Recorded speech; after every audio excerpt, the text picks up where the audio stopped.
大家好啊，又係我阿肥啊。今日特登拍段片講下醫療費用減免啊，因為2026年開始個醫療費會好貴，街症加到85蚊啦，專科加到250，藥要加到20蚊，對於市民好沉重負擔。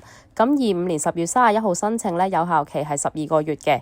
如果26年1月1號打後申請，有效期係到18個月。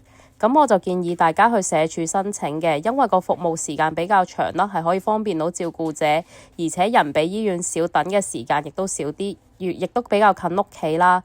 如果你有交流資料呢，亦都方便補交嘅。記住喺社署綜合家庭服務中心要近返你個區呢，先至可以申請嘅。以下一個示範啦。醫療費用申請呢，OALA 即係長者生活津貼係唔包嘅。咁另外啦，留意返個家庭入息中位數，呢個係一個示範點樣申請。你去到社署就會收到呢個表格㗎啦。咁我呢度呢就簡單寫咗嘅。咁呢，你有需要可以停低啦。如果你冇做嘢就係冇收入啦。咁長者生活津貼亦都唔計算在內啦。如果你冇仔女養又係冇收入啦。咁啊貼0蚊，呢個係一個簡單嘅申請嚟嘅。咁啦，銀行戶口啦，要記住係6個月，申請日期前6個月啦。咁 PayMe、WeChat Pay、Alipay 嗰啲各樣都包㗎啦。如果最後簽名呢，係要同銀行拎錢個簽名一致，佢先至會批嘅。個社署職員講得好清楚嘅。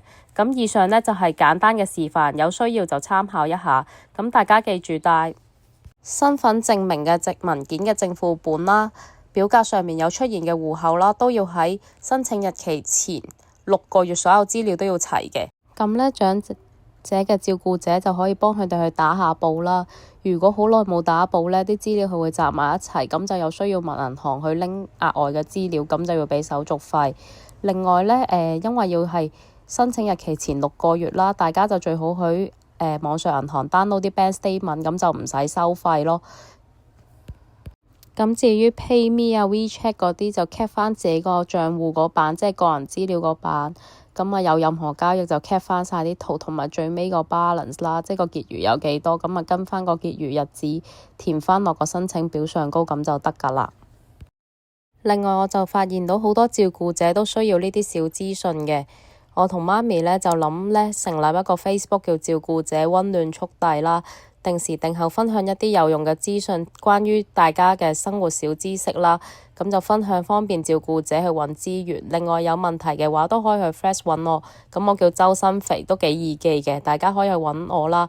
有問題可以大家一齊傾下，咁我就總結啲資料擠上嚟 YouTube 同埋 Facebook 度一齊分享啦，希望可以分到每一個 topics， 咁方便大家去揾呢啲資料去照顧你嘅長者啦，或者癌症病人嘅。我希望透過呢2個頻道啦，大家我哋一齊互撐，喺2026年你並不孤單㗎。我今日嘅影片啦，包括社署嗰份文件嘅範本啦。